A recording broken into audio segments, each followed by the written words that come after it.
Conjugare, Centro Português de Apoio à Pesquisa Científica e à Cultura. Acreditamos que as ciências e as artes mudam o mundo. O conhecimento transforma, e isso nos motiva. Jornada Internacional de Iniciação Científica e Extensão Universitária, GICEL 2025, realização dias 25, 26 e 27 de novembro.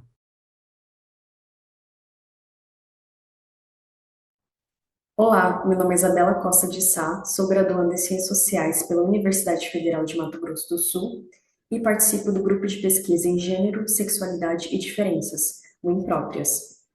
O título da minha pesquisa é Currículo, Mulheridades e Governamentalidade, as versões femininas do Zé Gotinha no TikTok, orientada pelo professor doutor Tiago Duque.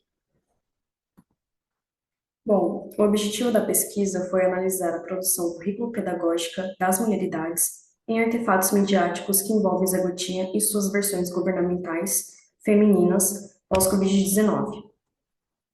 Criado em 1996 por Darlan Rosa como logomarca das campanhas de vacinação contra a poliomielite, o Zé Gotinha consolidou-se como símbolo da saúde pública brasileira e da adesão à vacina, sempre associado a práticas de governamentalidade, ou seja, estratégias de poder voltadas à disciplina da população no processo de subjetivação dos sujeitos.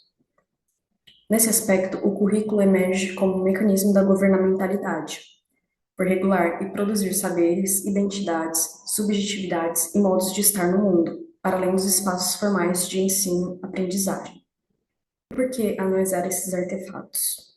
A presença recorrente do Zé Gotinha, cujas representações acionaram discursos ambíguos de masculinidade, atravessados pelo conservadorismo, contrasta com essa visibilidade limitada da Maria Gotinha, personagem feminina que não possui status de marca governamental oficial. Contudo, a sua apropriação popular e midiática, ela permitiu que adquirisse novos sentidos currículo-pedagógicos. Como apontam Hall e Silva, essas representações elas não são neutras, mas carregam intencionalidades políticas que orientam os modos de ser, agir e pertencer socialmente. E, nesse contexto, o estudo dessas personagens permite compreender a produção curricular de discursos sobre o ser mulher. E o conceito de mulheridades, proposto por Letícia Nascimento, utilizado nessa pesquisa, ele reconhece a pluralidade dessas identidades e orienta analiticamente a compreensão de seus processos de construção social.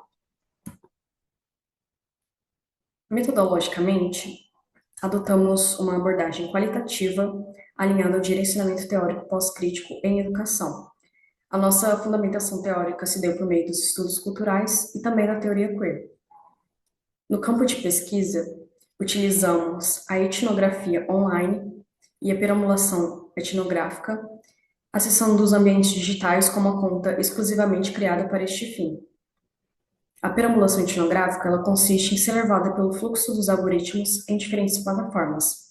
Justificamos o uso desse método pela compreensão de que o ambiente online e o offline se retroalimentam, representando assim uma continuidade das dimensões socioculturais do espaço tido como real. O levantamento dos dados ele ocorreu entre 26 de setembro a 12 de novembro, com 14 vídeos compondo o recorte final. O TikTok ele foi escolhido por concentrar o conteúdo das versões femininas do Zé Gotinha e por ser uma rede social emergente que atua como dispositivo de mediação cultural, que produz sentidos, educa afetos e territorializa saberes.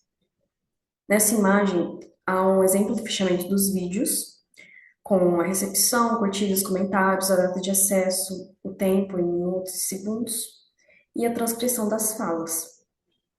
E segundo a ética na pesquisa em ambientes digitais, preservamos o sigilo dos autores dos comentários e dos produtores de conteúdo, utilizando nomes fictícios, exceção apenas conteúdos de domínio público e gratuito, como pode ser observado nessa tabela.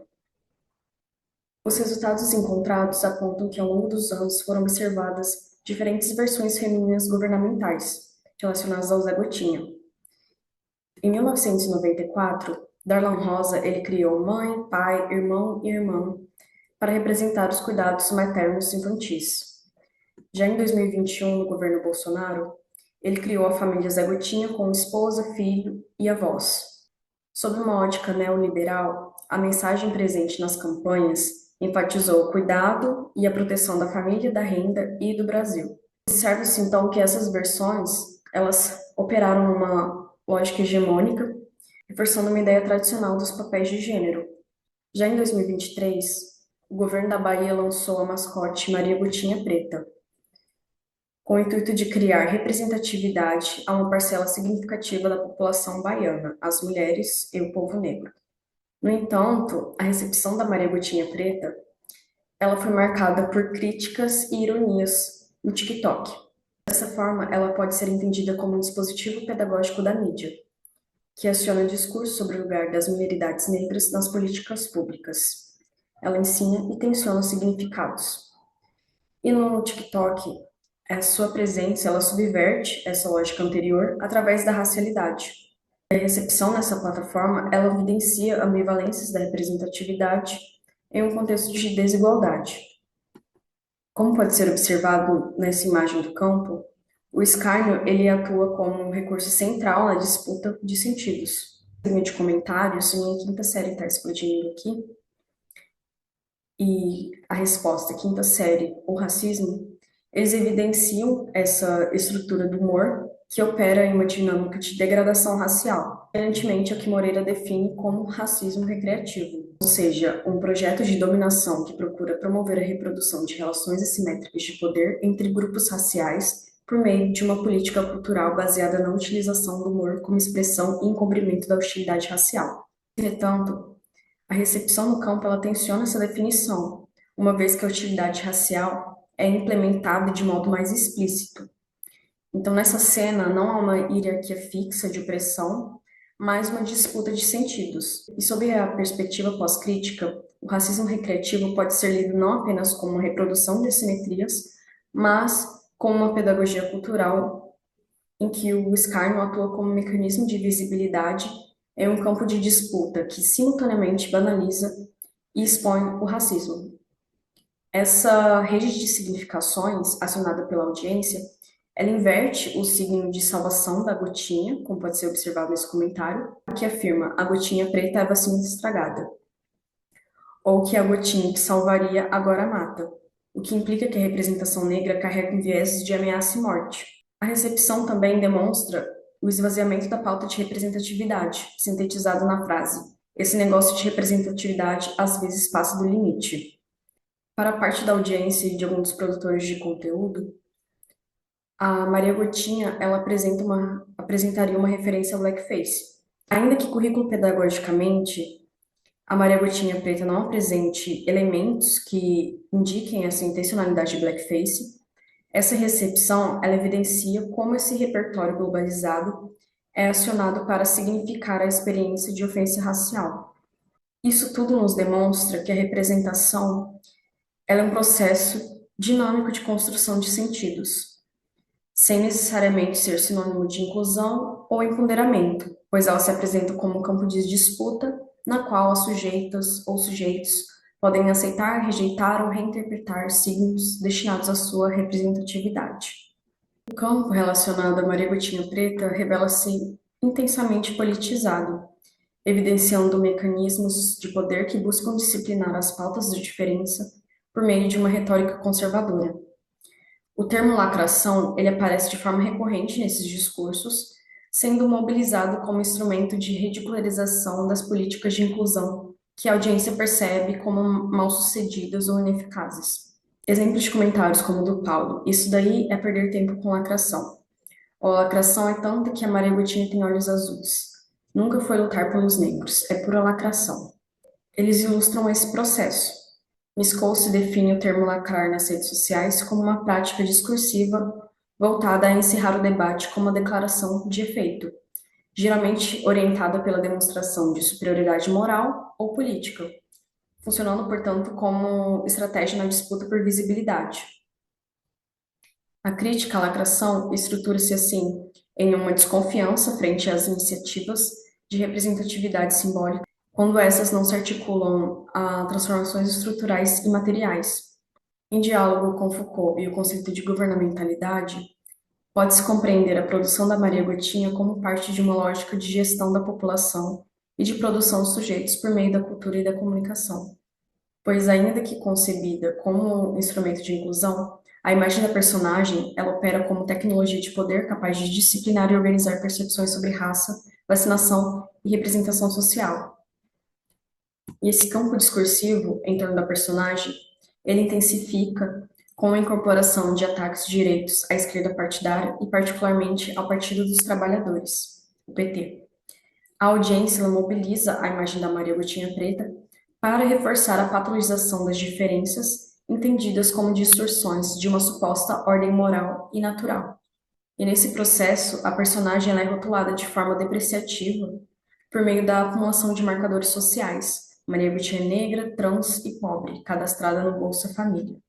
Durante a repercussão da Maria Gotinha Preta, circulou a notícia falsa, a fake news, de que o governador da Bahia teria criado uma mascote trans chamada Zé Gatinha. No vídeo de Paulo, um dos comentários da audiência reproduz o conteúdo. Tu viu que tem a gotinha trans? O governador da Bahia está empolgado. Observa-se que a desinformação aqui, ela atua como uma estratégia política, um recurso de desqualificação moral, associando a representatividade a uma suposta agenda progressista exagerada.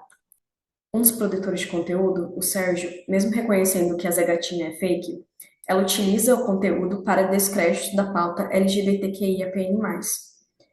Ao contrário de Sérgio, Rafael reforça o conteúdo falso, aqui na imagem, e incrementa elementos a ele.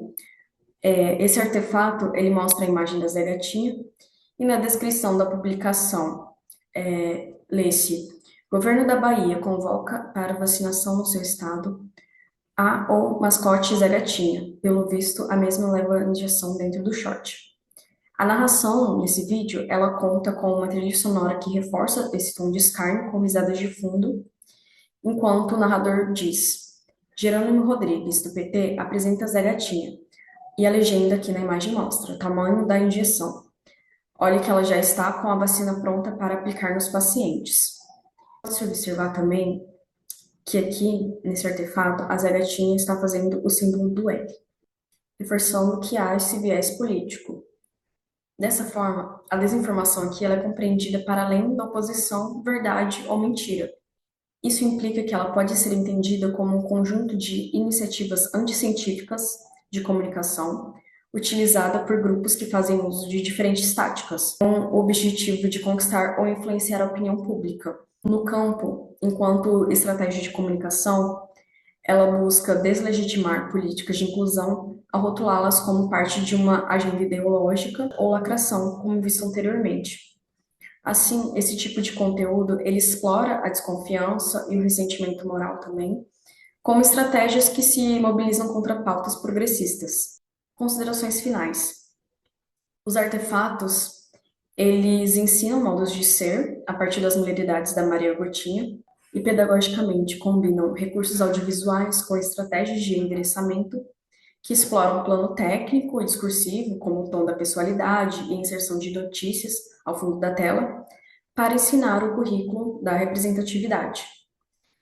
Essa articulação, ela corrobora com a narrativa proposta pelos vídeos e, como efeito, mobiliza o escárnio, racismo e transfobia, ao reconfigurar o que é lido como representatividade legítima. Assim, a Maria Agostinha Preta, ela se constrói simbolicamente como uma autoridade radical, Zé Gotinha, construção que demarca a racialidade do personagem lido como neutro no campo. A recepção dessa personagem, ela evidencia uma disputa de sentidos, onde a negritude ela é interpretada de modos contraditórios. E a intenção de promover a representatividade, ela é lida através de múltiplos regimes de visibilidade. Porém, essa convergência de leituras, ela não deve ser reduzida à acusação de falha, pois essa representação ela não é um reflexo, mas um processo dinâmico onde significados e identidades são contestados e negociados. Isso demonstra que o currículo e a pedagogia cultural, eles estão profundamente imbricados em relações de poder, pois eles transmitem saberes que podem tanto perpetuar a desigualdade quanto resistir às normas dominantes.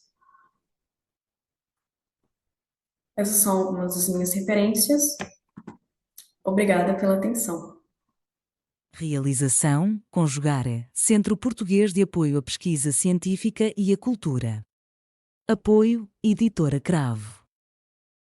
Inscreva-se no canal, comente, curta e compartilhe. Obrigado por assistir.